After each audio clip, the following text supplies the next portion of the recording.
Peace and good afternoon. I'd like to welcome you back to another edition of the Foul Playland. As always, I'm your Foul Player.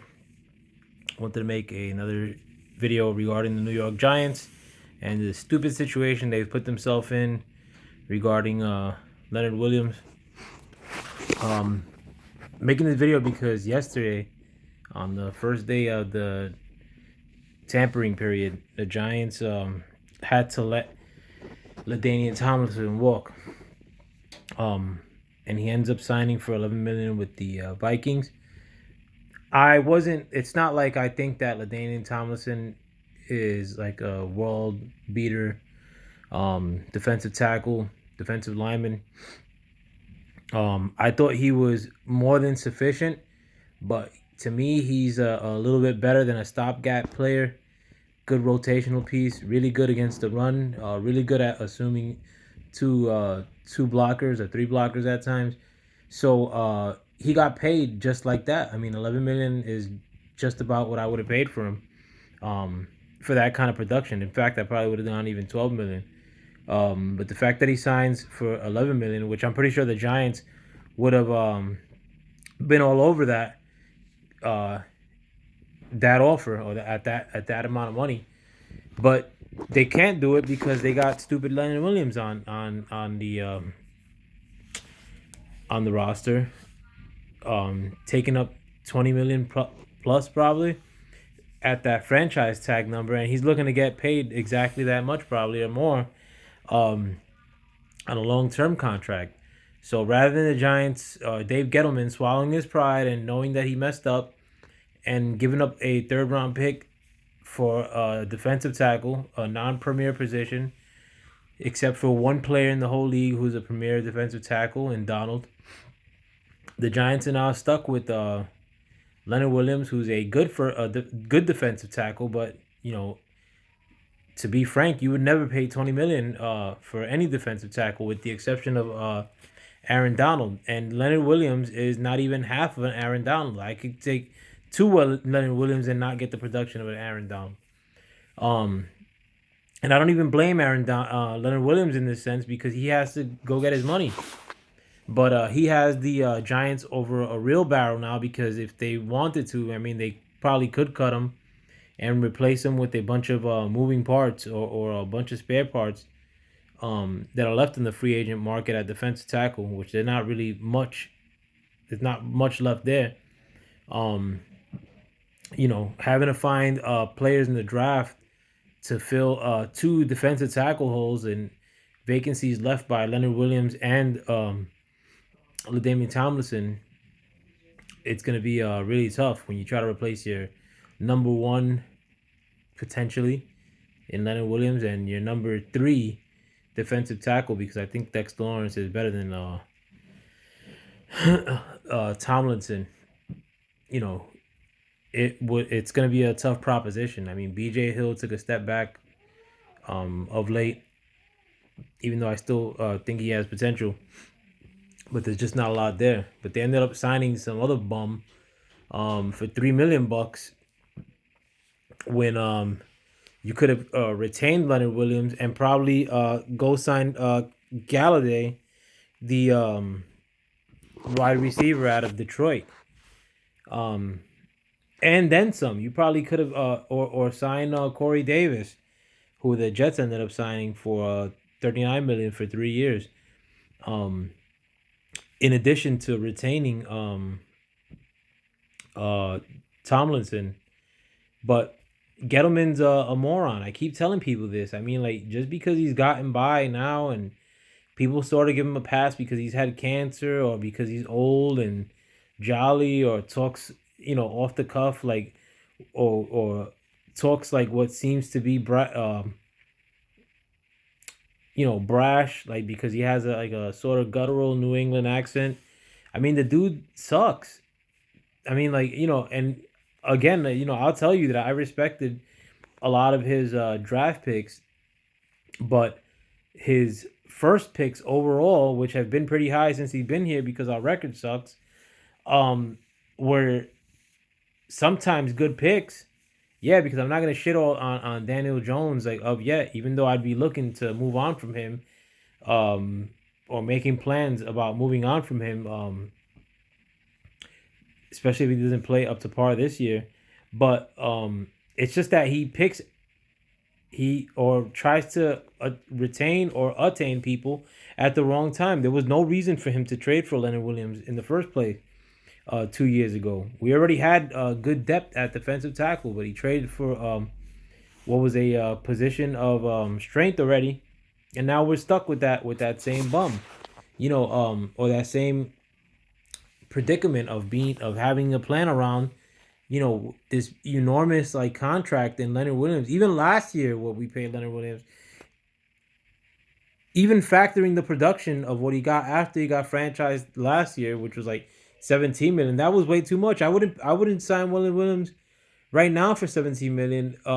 But we sort of have to if he were to make that offer to us, um, just for the sake of having money to make another move in free agency, or having money for free agency, because David Gettleman has also got us in a situation as far as the salary cap goes where we're right at the precipice of being in salary cap hell. We don't have much money for the salary cap. A lot of, like the New York Post, or the Daily News running stories about the free agency um first day for the Giants being bland. Well, no shit, because we have no money. I mean, like, did you look at the books? People thought that they were gonna get like moves like the Patriots and the which had a shitty free agency period, in spite of making a lot of signings, or make moves like the Jets, who had a pretty good free first day of free agency. But the Giants can't even sign a couple of guys that are working stock at Costco, because we don't have a lot of money in free agency. Like, we're like $1 million away from not being, from having to maneuver, less than $1 million away from having to make some cuts so we could sign our free agency, our draft class this year. David Gettleman doesn't know what he's doing. Like, I mean, I can't say it enough. And if we have a moderate level of success this year, we're likely to bring David Gettleman right back. I mean, like, it's not that he's old and out of touch. You can't bring 1 year where Dave Gettleman had a good year as a GM, or like, period. And it's not just with the Giants. I mean, you go back to Carolina, he never crushed it free agency. He didn't sign. He didn't trade away Tomlinson if they thought they weren't going to be able to keep him. And like, by all indications, I mean, like, that's a position where you have too much of a glut if you think that you're going to keep Leonard Williams. So why not trade away Tomlinson last year? Maybe you get a third round pick for him. Same thing with the cornerback that he gave the franchise to in Carolina, who ended up having to cut him, and he signed with the Redskins there shortly thereafter, and he got no compensation for him either. I mean, like, which I can't recall his name right now because I haven't slept, but Gettleman doesn't have a good pulse of the moves that need to be made. We should have been in a position of really trying to build a team. And like right now, I mean, and it's not right now. If you have a team that's really at the threshold of being in salary cap hell, you should have been a year away from having just made the playoffs a year before, or being really, really sure that you're gonna make it to the playoffs. And if you don't make it to the playoffs and you're that close to salary cap hell, i.e., this past year, 2020, then that GM got to go. I mean, because salary cap hell is not something that you get over really quickly. You gotta waste your free agency money in signing bum ass players like the Giants just did. That running back that we signed is an abject bum. I think his last name Johnson. I've seen him play twice, and I looked up his videos online. He sucks. And he's gonna be the backup to or number 2 running back. He's a number 3 running back in a regular team, not even a good team. But that's what Gettleman has in mind. And the thing is too that he gets off with not giving many press conferences and being short with reporters and acting like he knows what the hell he's doing, like with reporters cutting him off like mid sentence, and everybody's like has this love affair like in the New York media for Gettleman. To hell with Gettleman. I mean, like if if losing Joe Judge, I mean, who a lot of Giants fans for some reason are dick riding too. Um, if we have to if next year if we have a 5 or 6 win season, and to get somebody in here competent at GM cost us Joe Judge after 2 years, so be it. I'm willing to do it. Like a lot of Giant fans are unrealistic and think that the Giants are a crossover of the Yankees. Um, and I'm not a Yankee fan. I hate the Yankees, but the Giants don't have a lot of collateral. A lot of people act like the Giants are Pittsburgh, but with a better name. Like we're worse than the Pittsburgh franchise, and the Pittsburgh franchise is constantly in the playoffs. But they're still willing to ship out their best receiver, or like they don't operate like the Giants do. The Giants have a feeling that every commodity that we have, or the Giants fans think that every commodity, including the hierarchy that's making moves, are these people that just it's gonna shatter the world if we move on from them, or the perception of this team or the respectability of this team is gonna be um harping by moving on from these people. Like you got to give me a break. I mean, like you know, our to be frank, our last GM had a lot more success than what Gettleman did, and he got a lot more shit. He got 10 times more shit than what Gettleman did. I mean, like, and rumor has it that he was banging the table like to draft. God, I haven't slept. Um, the quarterback of the Chiefs. Um, but the big mistake he made was not like reinforcing the line like more than what he did. But what has Gettleman done like with the line? Like that's he came in here like banging the table that he's gonna get these hog mollies, you know and build up the line, and everything starts in the trenches. Like what? Where is our line that's so great? We a bum ass Nate Solder who we had to cut. Thomas is a question mark. Thomas looked pretty bad in the beginning of the year. He played better at the end of the year, but I mean, that's still up for debate.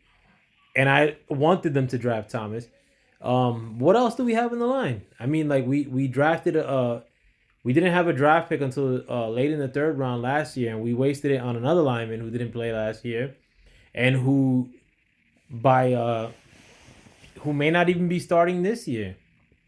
So what is it that the Giants have that what is it that Gettleman's selling that everybody's buying? I don't get it. Gettleman sucks. Period. Leonard Williams doesn't deserve 16 million. That'd be the most I would sign Leonard Williams for. And I've been saying this since last year. Except last year I said I would only sign him for 12 million. But he did play better than I expected. Still a $16 million player at most. And I wouldn't even sign him for that. I mean,